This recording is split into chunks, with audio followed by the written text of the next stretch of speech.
Hey guys, Chris again from ClassicVWBugs.com, and in this video I want to talk to you about safety. Now, I know safety is kind of a cheeseball word, and we've kind of covered it in the past, and most people for the most part are very conscientious with their bugs, and they get everything working so they can venture off and have fun with the car. But the reason I'm bringing this video up is last weekend my father and I were accepted to the Greenwich Concours Elegance in Greenwich, Connecticut for our 51 split window Beetle that you see here. And those kind of shows are rain or shine events, and they kind of want you there regardless if it's raining or not.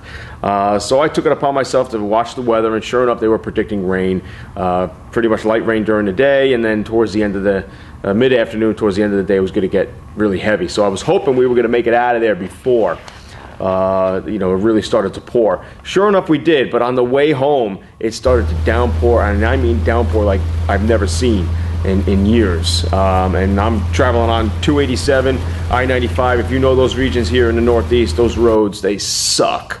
There's no shoulders, there's always construction, it's bumpy, it's not really manageable, it's not a very enjoyable ride on those roads.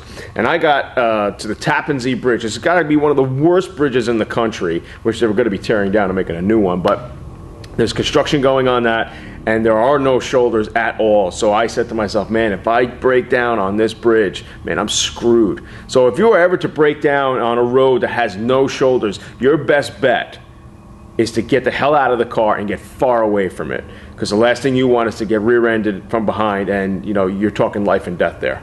So, and early bugs like the split window Beetle, they do not have flashers. So it's not like you really can have any lights flashing. I mean, unless you want to sit there and start pumping the brake or something. But that's ridiculous. You're jeopardizing your life.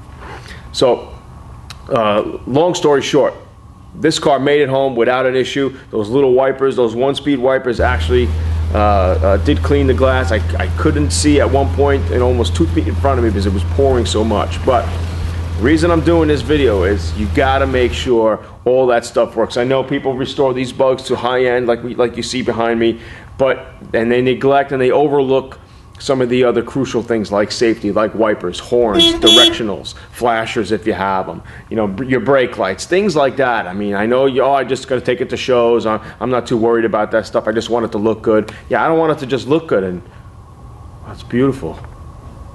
Wow, we did such a great job. And then nothing works. When we got this car last year, the last seller who sold me this car said he took it to shows and whatnot, but when I got this car, it looks like this thing was never run. The undercarriage was immaculate. There was no oil in the tranny, no oil or grease in the steering box. None of the electrical work. This whole car was powder coated underneath, so all the grounds were kind of like defunct. Semaphores didn't fly on. Nothing really worked. So all I'm saying is when it comes to restoring your Beetle, don't just stop at the beauty of it. Make sure that car runs and operates just as good as it looks.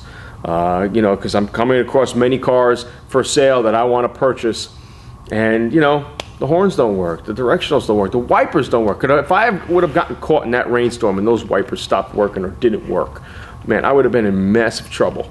So, just a quick tip. I brought this up because last weekend was it was scary. I really was scary, guys, to drive on those roads and to get stuck in rain like that. So I'm sure there's other people out there that have had worse conditions. Maybe I'm a little prude here, but it was kind of nerve-wracking, especially all the work that you put into these vehicles. The last thing you want is to get damaged. But that's that tip for today. If you have any questions, email me, Chris at ClassicVWBugs.com, or visit my website, www.classicvwbugs.com. Again, drive safe. I have past videos on road trips. If you're going to take a road trip with your Beetle, what you should pack, what kind of a toolbox you should pack. And that was one of the things that I had to do before last weekend's show, is I packed up a toolbox and made sure I had essential tools and parts just in case something happened. Get yourself some flares, get yourself some flashlights and things like that, and protect yourself when you're out there, because the roads in some regions of this country they're pretty aggressive drivers out there, so you just got to be careful. So, all right, that's that tip. I'll see you next week.